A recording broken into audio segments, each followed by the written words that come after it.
Amy, Barry, and Dan. Oh boy.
There we go.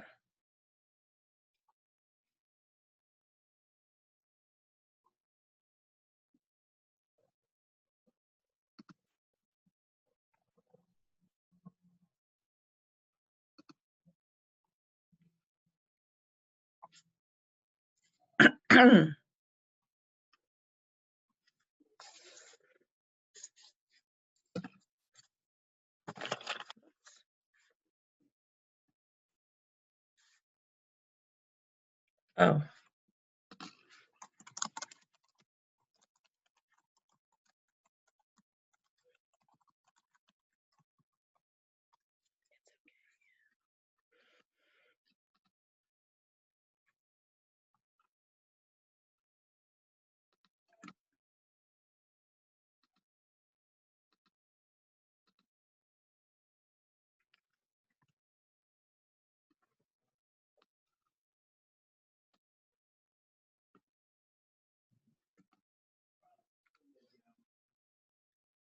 Oops.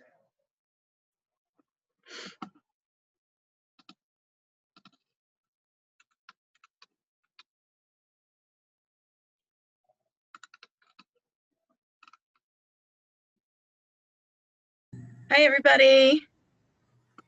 Hi. Hope you can hear me. Turn up my volume here so I can hear you. I hope you can hear me. I can hear you. Can you hear me? Excellent. Yes, I can. I just see that we've got some more people joining, so I just want to wait a few minutes before we get started.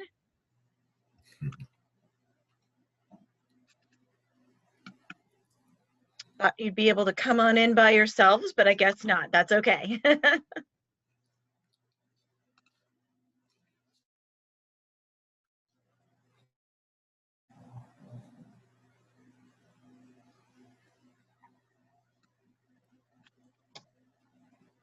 Thought I had an administrator to help me with this, so just bear with me, okay? It's new to me too.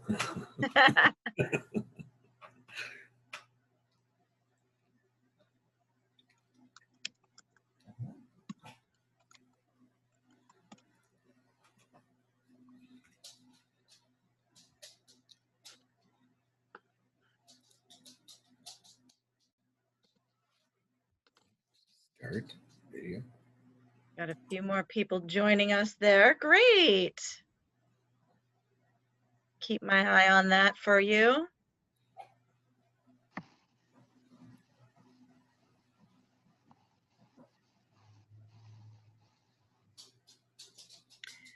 I'm CF and I just joined in. We just got our caller today. And Awesome. Yep. So that's Fields, is the last name. Awesome. Thank you. Well, I'm glad you could join us tonight. Yes. I see we've got quite a few folks jumping on board here, which is great. Good.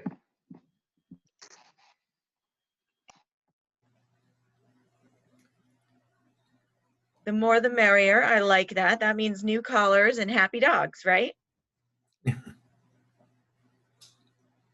see somebody else joining us now. Okay, fantastic.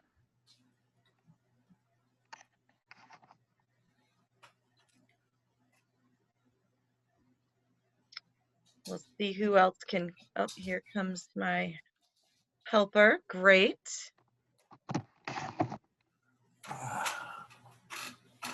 Okay.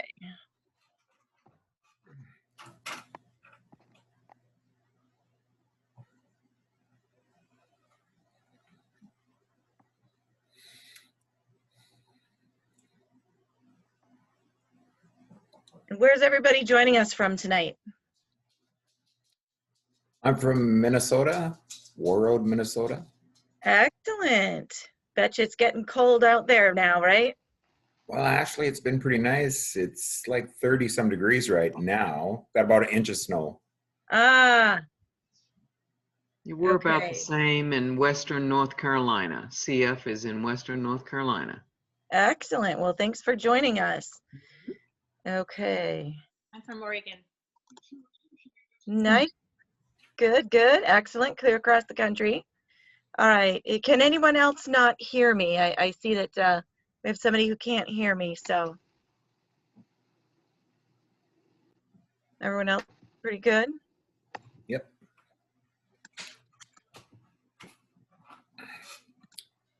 I can hear you fine. Excellent. Okay. Hopefully that clears up, but we are recording tonight's Zoom. So if you miss something or you join us late, you know, you can definitely get back in. All right, so I see I've got a few more folks looking to join us. Good.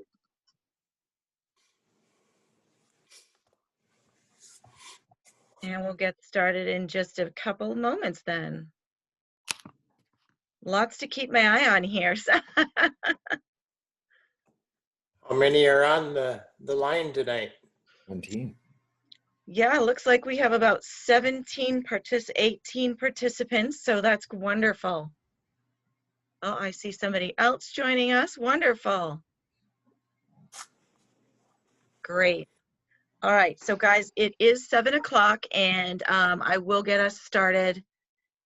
Yeah, I'm not sure why you can't hear me, but perhaps the playback will be able to give you that recording. Or if you log out, can you log back in to the Zoom, and I can readmit you perhaps? Look on his settings to make sure there's audio. I can see you, but you can't hear us. I can hear you now. Oh, you can. Okay, great. Okay, fantastic. Excellent. All right. So I see we had one more person joining us. So I'm going to get us started then, guys. All right.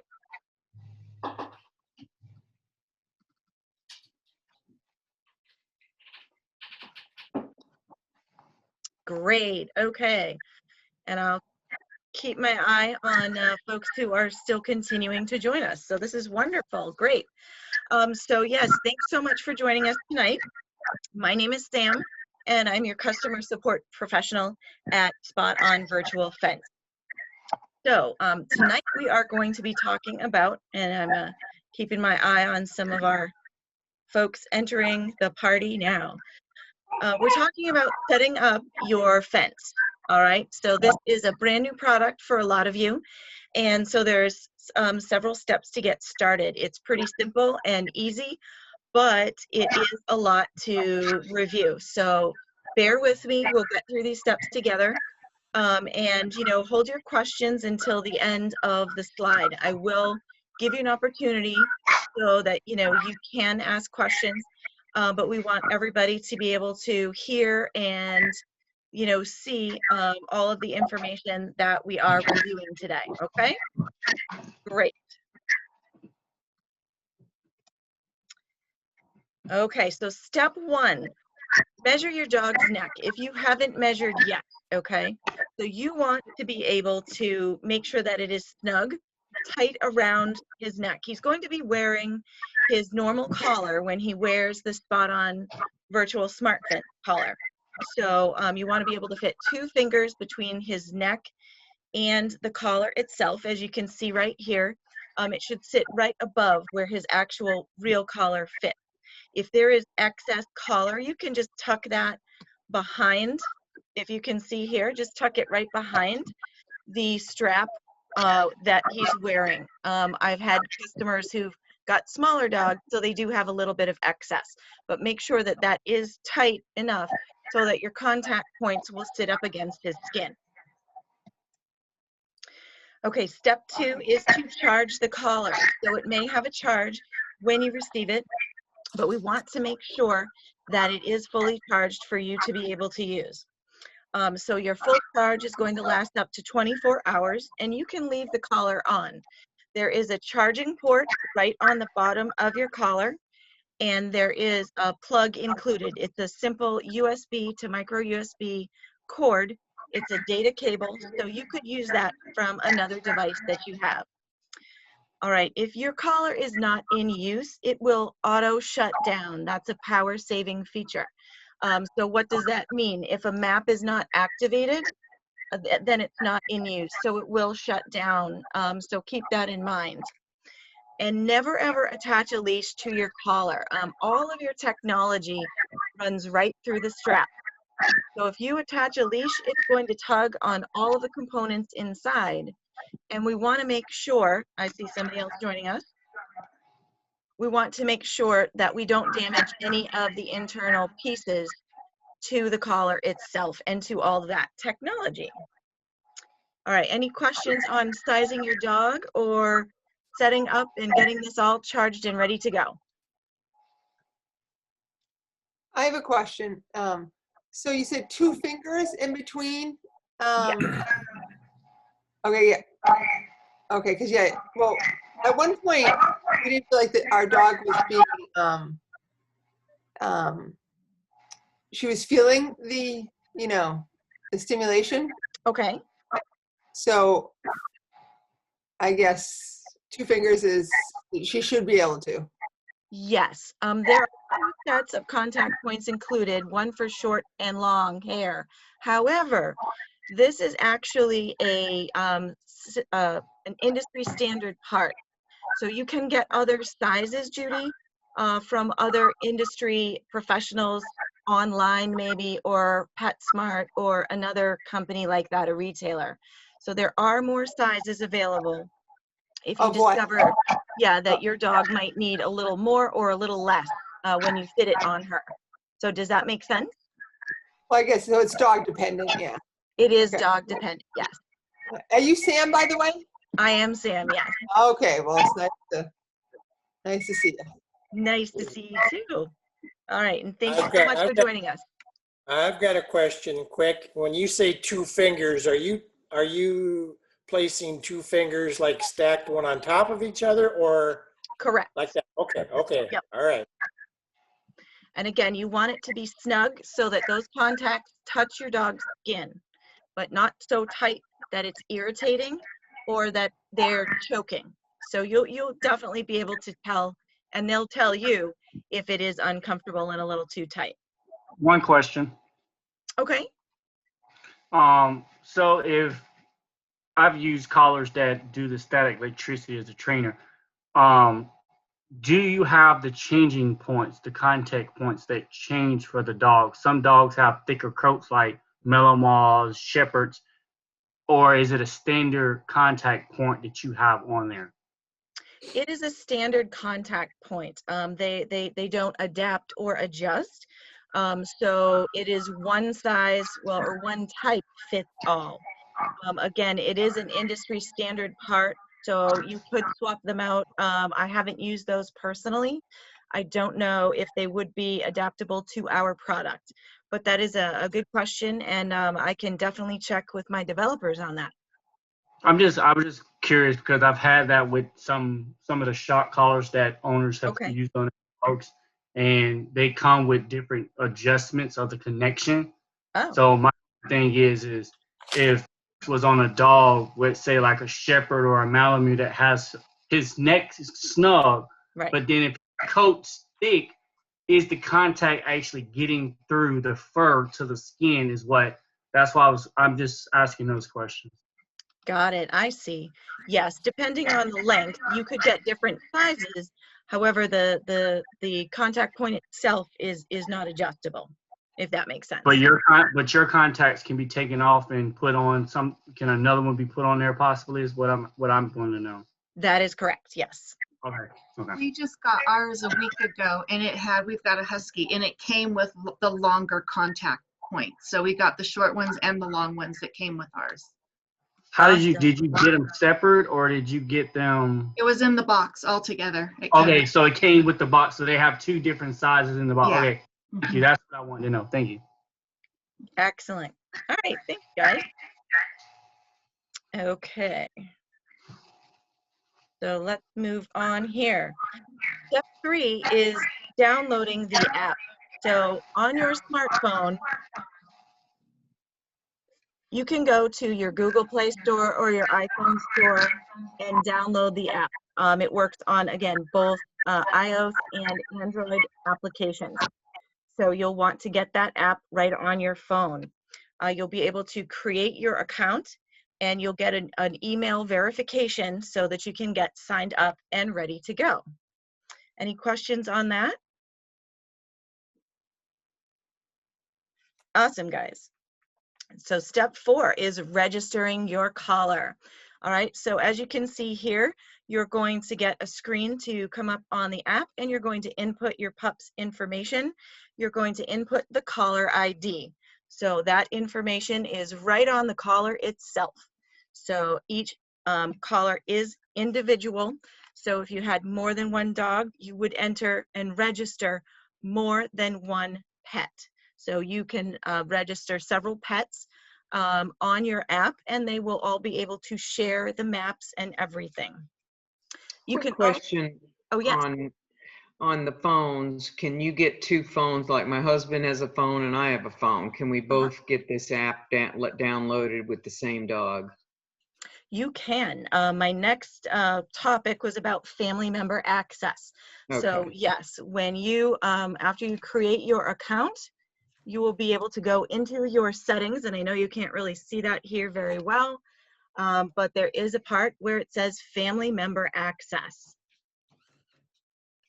So yes, your family members will also be able to see the dog's information, to activate the maps, to get those notifications if you are too.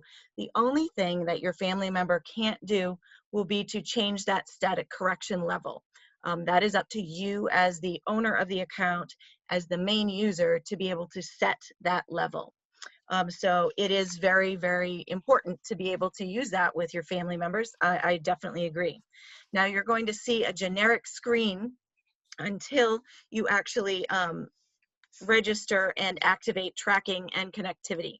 And that's okay. You can continue to use your collar without connectivity. That is optional features for you. All right, any other questions on registering your collar? Keeping my eye on our participant list too. We still had a few people join us a little bit late, so welcome aboard, guys. All right, fantastic. Step 5 is creating a custom fence. All right, so you can actually save 10 different custom maps right on the collar itself. Those are using GPS. So as you can see, the satellites talk to the collar, and this is what runs your system. So when you're setting your fence, you will be able to, as you can see in the picture, plan where you want your map to be. So there's no, set size, set area. You can make this customized. So if you want to go over, around, and through the woods, or if you want to make it square to your property lines, you can absolutely do that. With the flags that are included in your kit, you could place those every 10 to 20 feet. And this gives you an idea of where your fence is. Now, keep in mind that, your pup is learning the tones on the collar. That's what you're training him to. The flags are a visual for you, and you don't need to take those with you when you go to doggy daycare or you go to the lake or the beach house for the weekend, which is a really nice feature. All right, when you are mapping out, make sure that your antenna is facing the sky. So as you can see, it is slightly different from the rest of the strap, and that's the part that will face up when it's on your dog. So you're going to carry it to create your map so that this faces the sky. Always find a landmark where you want to begin your fence. So for instance, at the mailbox perhaps, or the large oak tree next to the porch. Walk through your fence, and then when you get about 10 feet before that starting point, that's where you want to end the map and save it. So this will snap a nice clean line to close the loop. You do have to have a closed loop to create your fence. All right, do not cross that line. It's a GPS line, and if you cross it, your map may not save properly. Also keep in mind, if you have a large property, over 5 acres, you're going to want to use the pause feature. This will ensure that you have not too many data points. And I see we have questions here. Oh, you can't see me. I'm so sorry. If you can't see the, me, you can just see the presentation. The antenna is on the back of the collar. It's on the strap itself, and it sits opposite from the screen when it's on your dog's neck. Hopefully that makes sense. Just wanted to address that question, guys. So yes, when you're creating your map, you want to close that loop, pick that landmark starting point so that you don't walk back over it when you're ending the map. Very, very important. Now, if you have a lot of dense trees on your property, you can use forest mode. This increases the GPS sensitivity so that that antenna can still see the sky, even if, there's no sunlight coming through. You can use the pause feature when you're creating your maps. This will allow you to put your fence in the water. If your pup likes to swim, that's pretty amazing. Or if there's an area where you can't walk through, there's a lot of brush or dense trees, but you want your fence to go in there, using pause is very, very easy. And again, it saves you some data when you have a large property. So in addition to those 10 custom maps that you can save, you actually have circular maps that you can create in an instant. And those circular maps go from 20 to 1,000 meters. So this really allows you to, get the most out of temporary enclosures, a day at the park, and really true portability when you use your system. Okay, so you're seeing a little bit of the video, Jennifer. Okay.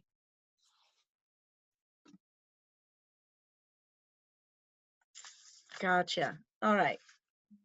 Just making sure we're trying to address everybody's questions there. All right, step 6. Well, are there any other questions on maps before we move on? Let's go back. So I had a question. So where you go around and create this map, is that exactly where the flag goes? Right. So you want to set your flags first. So this way you know where your fence is. Now, with any GPS system, that GPS line itself can shift. So when you place your fence, it can shift out or it can shift in. And we see an average of about 3 to 10 feet. Now, this doesn't happen all the time, Judy, but it can happen occasionally. And it won't happen in the same spot either. So we want you to, for that reason, include a buffer zone when you do set up your map. So for instance, if you want your fence to be against the road or any other hazard area, set it back 15 feet. And this way, if your fence moves out, the road is still on the other side of it. Does that make sense? Sure, but I think the problem we were running into is that, that our dog wasn't associating the flag with the being zapped kind of thing. Mm-hmm. So, you know what I mean? Like it wasn't happening at the same time. Like she didn't realize why she's being zapped. And we think maybe it's because the flag's not in exactly the right spot of when she's getting zapped. Good. Okay. Yes. Yeah. I understand your question. I mentioned a little bit ago that really your dog is learning the tones, not the flags. So you can train with the flags, and that's a visual for you. You know, you're learning just like your dog is learning. But when you move your map and you take your dog to the beach, you're not taking your flags with you, but the tones go. So your dog knows what the tones mean. Come back to my target. Come back to that safe zone. I don't want static correction, which comes next after those tones. Well, and So, maybe this is a question for later, but our dog's not associating all that. mhm. So Okay. Well, but maybe we'll be later. talking a little bit more about training at the end, and Okay. we also do have expert trainers who we work with who are familiar with our system as well as, you know, training dogs. And if you haven't gotten a consultation with one of them, we can absolutely help you set that up. And that might help you if you haven't watched some of our videos, or if you still need a little bit more expert advice, we can definitely provide that. Okay. Okay. Awesome. And Dawn, I saw that you had your hand raised. I didn't know if you had a question as well. Yes, I do. You mentioned when we make this fence or this outline to Mhm. pause it. I'm looking at a rather large area, Okay. and if I go out and set flags, then do I walk to each flag and unpause it? And so then the fence line is connected between these flags? Is that how this operates? That is one way that you could do it. We have several blog posts and videos demonstrating pause right on our website. And there Okay. are some diagrams which will also help to illustrate what I'm talking about when using pause. And that is, again, very important with a large property because you want your map to be clean and consistent so that it saves easily. Now, training your dog, you won't train to that whole property, right? You're going to train in a small backyard area where he can learn the system. And then once you've graduated him, he's completed all his lessons, then you'll be able to open up the map and use your whole map to be able to let him out, and he'll hear the tone and he'll come back. And that's the premise of our training, yes. Okay. But Okay. good question. And Thank- if you have emailed us, or if you'd like to email us, our support team can send you the link to some of that information directly, okay? Thank you. Excellent. Yes, no problem at all. I also have a question. Okay, sure, Dolores. You mentioned circular. Yes. I don't understand that part. So Is it if that you, you put yourself somewhere and then something gets activated, or? yes. So if you want to utilize a circular map, and let me put my collar on here, and you can't necessarily see it very well right now, but you can select a circular or you can select a custom map. The circular Oh, map, okay. yeah, the circular map, you holding the collar will be the center of the circle. And depending on the size that you choose, that will go out from where you are at the center. Okay. So they go out from 20 to 1,000 meters. So you would have Okay. that much space around you for your dog to play. Okay. Now it makes sense. Excellent. Good, good. Okay. Thanks. No problem. All right, step 6 is activating your cellular subscription. So guys, this is, and I think I skipped sorry, I skipped that over there. I'm trying to move around my screens, and again, watch to make sure there's nobody else joining us. Connecting to Bluetooth. Oh, no, I did skip that. Okay. So we did talk initially about the custom fence. So I'm sorry for skipping that visual. I have a small screen here and I'm trying to fit it all together. But this might help too in discussing where your flags are at. You don't have to, you know, set them 10 feet exactly. You can move them based on your actual property and where you need that to be. Okay. So again, we're going to now connect to Bluetooth. Bluetooth is used for setting your static correction, testing your map, and for training, okay? When you pair the phone to the collar, all right, it's just like pairing any other device. All right, so easy to do. You have a Bluetooth button you'll see right on your screen, and let me get there as well. So yes, you have a Bluetooth button. Make sure that your Bluetooth and location settings are on your phone, and that way, you know, when you go to Bluetooth on the app, everything will connect properly. All right, you'll be able to select your device from the list of devices that's paired, and then you're going to select that correction level. There's a button right there on the training screen, and you're always going to start at level 1, guys. Always start there because, you know, your pup may not need a lot of correction. We actually have 30 different levels of static, and, you know, all dogs are different. So we want them to have a good positive experience. So start at level 1, work your way up 1 level at a time. Oh, I see, Stacy. I'm sorry to have missed your question. Let's go back to that real quick. Forest mode, it does not have a significant drain on the battery. No, it does, you know, use a little bit more battery, but again, not significant. Tracking mode, that will definitely drain the battery. You'll get about 8 hours of continuous use when you use tracking, but you shouldn't need to track your dog for that long.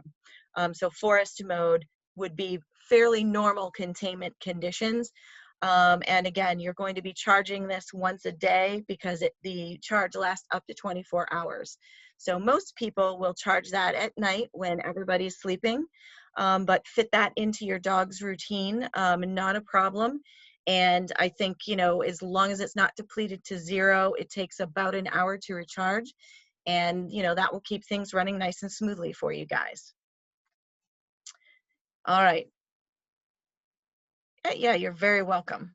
All right, so yes, pairing with Bluetooth, definitely. Again, you want to ensure that you deactivate your maps. You cannot be in Bluetooth mode and GPS mode at the same time. These functions are all separate from each other. All right, any questions on Bluetooth? Has anybody paired their collar yet and changed their correction level? I have one question. Yes, go ahead. So if, let's say, the dog gets out of the containment, and then you know how you just said you have to deactivate the maps to track the dog by the GPS. When you deactivate the maps, does that delete it out, or once you find the dog and you get the dog back, do you have to re-walk the perimeter if you deactivate the maps, or is it still stored? Your map is stored. The map is saved, and you can activate it and deactivate it as necessary, yes. So if you turn the collar off, or if you go from tracking mode back to containment mode, that map is stored. You'll be able to name them if you have our connectivity subscription. So instead of map 1 and map 2, you may have, you know, backyard, front yard, grandma's house, you know, etc. So you can activate the appropriate map at the appropriate time. Thank you. Awesome. Okay.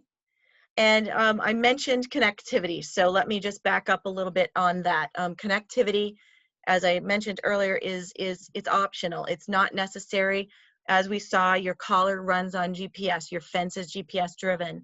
But as an optional feature, it will allow you to track your dog, get notifications, view those maps right on your phone, and then customize the collar with your dog's information. You're going to be subscribing to that. It's just a month-to-month subscription with AT&T and T-Mobile networks. And to initiate that, you know, you can sign up right on the website, and then you will be able to, again, see the cell signal, get those notifications. So if you don't use it, again, it's not necessary for your fence. If you don't use it, you can exit any notifications that say, you know, no cell service, and that's okay because your fence does not need it. I saw somebody had their hand raised. I'm not sure who that was. Yeah, can you hear me? This is Mark. Hi there, I can, Mark, yes. Okay. Yeah, I have a question about the Bluetooth. So I was able to connect the Bluetooth and set the correction level.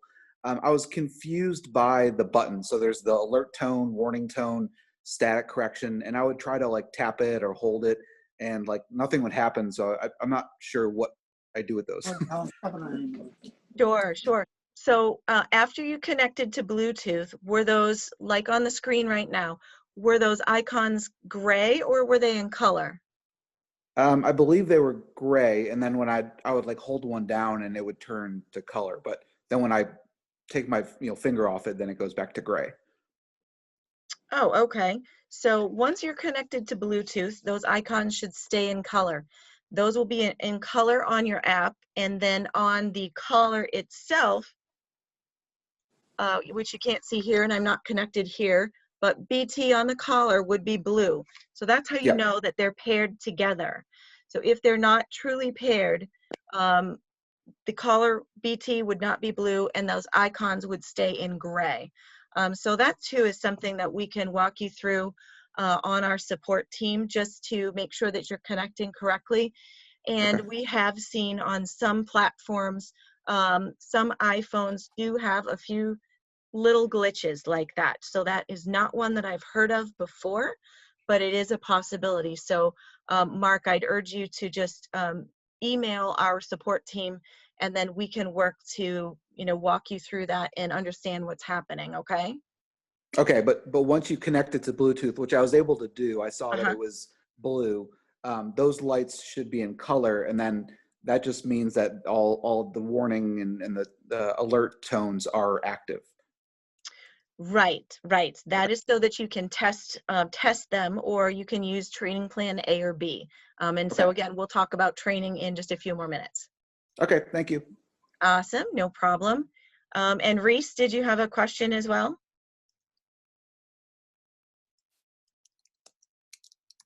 I've got another question. Oh, okay, sure. I've got 2 dogs, so do I need to have 2 subscriptions? You would. Okay. Again, each collar is independent of each other. It has a unique SIM card, and all of the technology is included right in the strap.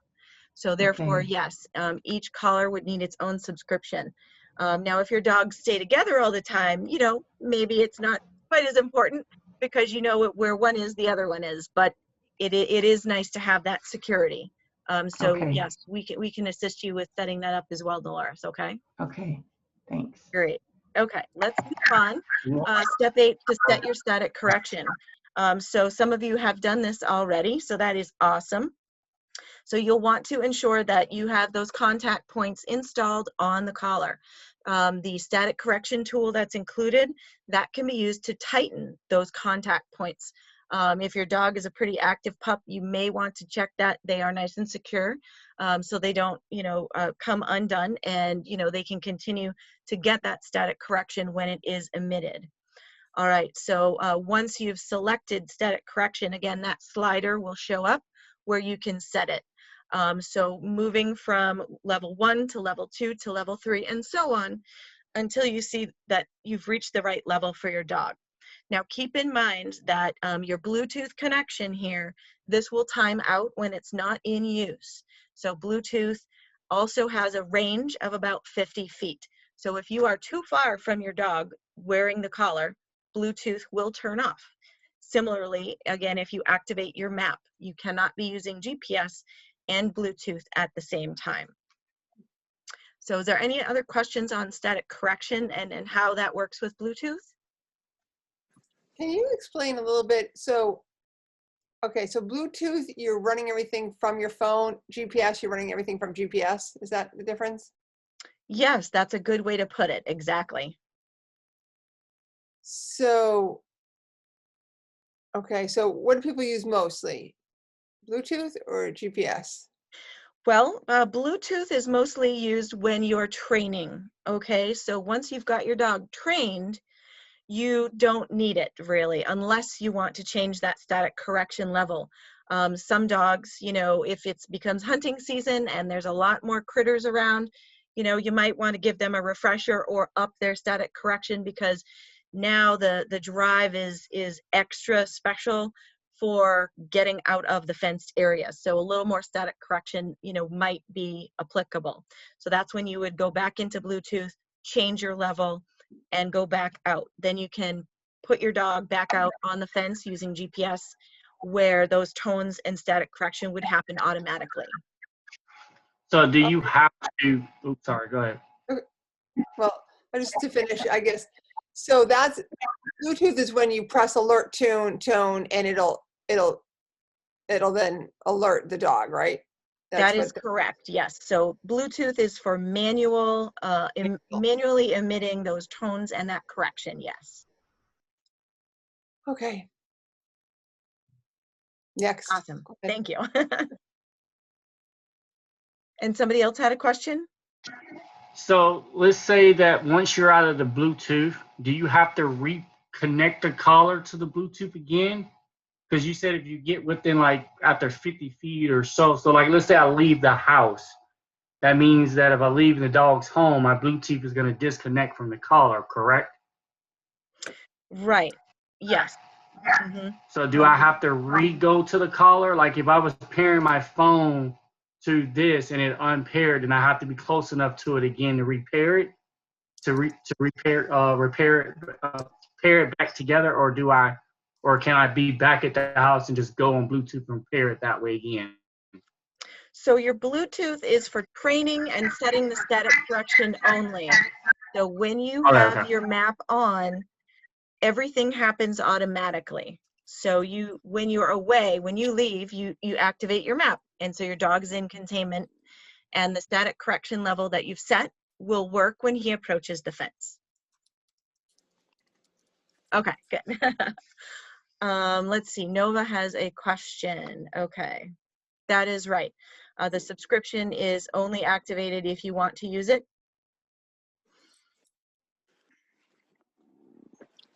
And yes, you can cancel that subscription, and then you can, re-subscribe. We do have users who, only use the collar part of the year in certain locations. And so, yes, you can cancel it and then again, reactivate it later on when you need to.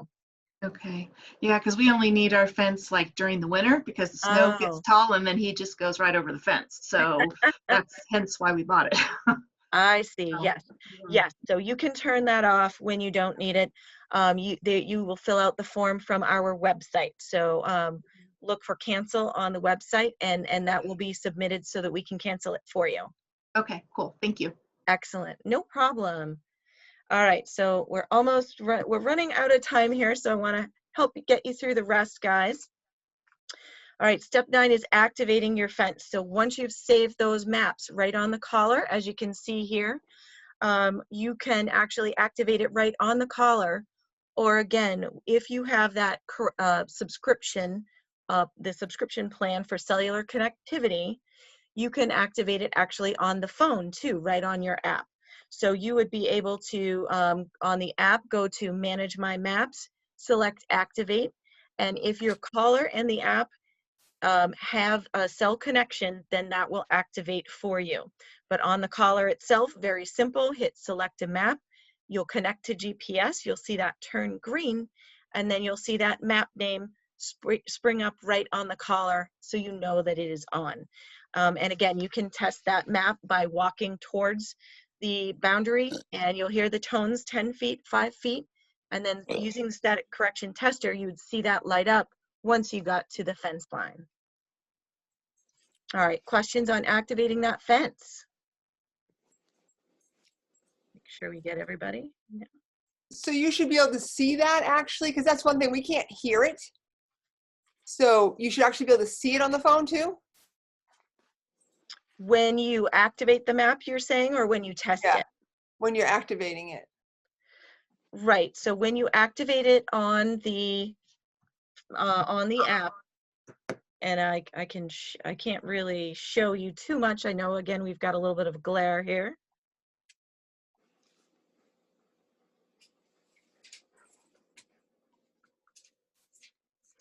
But when you activate it on the phone, and I know that's not really helpful. Fine, I can see it. You would see that it would be checked off on your phone. So you would see that it is activated right from the app, correct? All right, but you don't see when the tones are going off. You do not, no. Okay. Okay, awesome. So again, we mentioned testing your fence. You'll be able to walk towards the boundary, and as you can see, the contact points are installed, and you will be able to put that tester on. Again, you can use the tester to tighten the points, but once you've set your static correction and you walk to that boundary, even if GPS has shifted, keep walking so that you see the tester light up. Now, the lower level that you have, the lighter the color will be, but when you have it at a higher level, it will glow brighter. So if it's a sunny day, keep that in mind when you're testing it. You might not think it's lighting up, but that's just because maybe you're only set at 1 or 2, and you're in a sunny area. So get in the shade, test it in a shady area. You'll be able to see that the tester lights up and it is working. Again, the tones will go off and you'll be able to see that tester light up. Any other questions then for testing that fence? So I'm just curious about this. What do people use? What number static control, whatever, do they? I know it's like 0 to 20. So what's the average number of people put it on? Well, there's no average, basically. It is unique to each particular dog. I've had customers who have their dogs on level 2 and 3, and then we have other customers who are at level 30. It depends on, what your dog needs, maybe the breed, or are they male or female? Are they young or old? Start at level 1 with your training. You will know what's right for your dog because your dog tells you by, shaking their head or scratching at the collar. It's an annoyance, so they won't like it, but it shouldn't be too much that it hurts them. It's a surprise. We liken it to, shuffling your feet across the carpet and then touching the doorknob. But again, this shouldn't be painful to them. We want to ease them into it so that you don't give them too much. So, that takes place in training. And basically, training your dog, we have 3 different plans for you guys to choose from. Those are right on our website as well. There's a great training quiz that you can take. Answer a few, and yeah, we have somebody who can help with our training and our static correction. And I didn't get your name. I just see your company right there. Oh, John. So that was okay. one of the questions. Yes. So I'm on this conference call because I found this and I love the product and I haven't found it. And so I'm new to this, but the collar is just like if you usually use a static electricity collar, if you're training your dog with a trainer. She was right about the level of what you would like to set it. When she was talking about the signs, your dog telling you signs, if your dog yelps really loud, that means you have it too high. If he's just scratching at it or he's shaking his head, he feels it, but he feels it, but he's like, okay, I feel something, but I really don't. So then take it up just a little bit. But if he yelps, then take it down 1. If he stops yelping, then you pretty much have it where you want it because he's not yelling loud. But that's where you would get a trainer or find someone on there with the customer support to kind of help you with the levels. Like she is correct. Every breed is different. You got Rottweilers, Pit. Their tolerance level is different from every dog. So well, the problem I have with that, we did it at 2 or whatever, didn't feel anything. I mean, and then what are you teaching the dog, right? Then it was so high that then she yelped so much it was ridiculous. So, but then, But that's where the tone. That's the same thing. If you were using a static electricity shock collar, it's the same concept where on those controllers they have that alert and vibrate and shock. So if you were training your dog with that, the dog will learn that the warning is a warning, and then if you were to take it to a vibrate, they know that the next level after that is the shock. So what you're really wanting, what she's saying is what you really want to teach the dog is the tone, is giving it 1 tone and then it's giving a second tone. So that second tone saying, hey, if you go 1 more step, you're going to get this. So by teaching your dog to come back when they hear the tone, hopefully they won't have to get to the step of the static part is what she's talking about. Yeah, okay.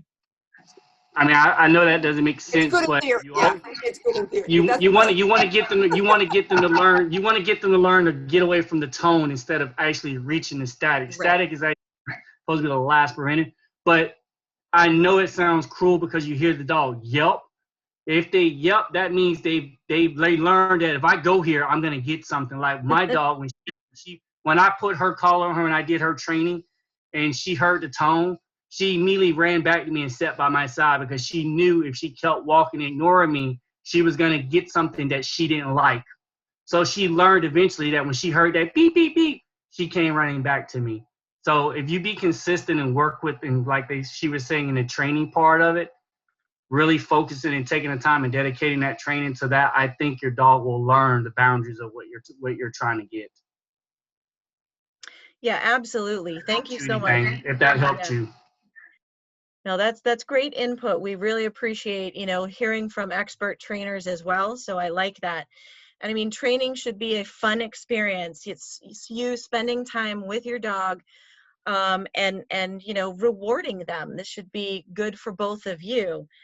Realistically, maybe 15 minutes every day for maybe 2 weeks.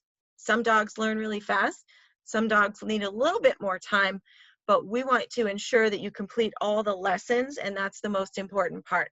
The system isn't going to work very well unless you do train your dog to it. So yeah, take the time, definitely do that. You want this to be helpful and useful for, but as long as you need it to be. Any other training questions? All right, we have a question from Karen. Which contact points? Okay, if your dog has short hair but a thick coat, yeah, that you might start with the long ones so you ensure that they do make a consistent contact with his neck. That fur can really get in the way, definitely at certain times a year too. And if you decide, or if you realize that maybe they're not feeling it, if you just trimmed like a very small patch where those contacts sit, you don't have to, give them a buzz cut, but just trim the fur around that area so you ensure that they do touch his skin so he does feel it. But again, I mentioned earlier that we include 2 different sets with your kit, but as an industry standard part, you can absolutely find different sizes at other pet retailers. So check online if our sizes may need to be a little more customized for your pup. Good question, Karen. Thank you. All right, well, I see that we are running low on time here. I don't want to keep you folks too much longer. I want to say thank you so much for joining me tonight. And, this is a new journey for you and your dog. So please reach out to us on customer support. Our normal hours are Monday through Friday, 9 to 5. But we do have weekend appointments available by appointment only. So yes, you can get assistance on the weekend as well. We want you to, enjoy your experience, get everything set up. I know a few questions I had mentioned to, go ahead, email support. We'll be happy to walk you through that. And yeah, thank you so much. I'm glad you joined me tonight, and have fun. And we'll see you next time, I'm sure.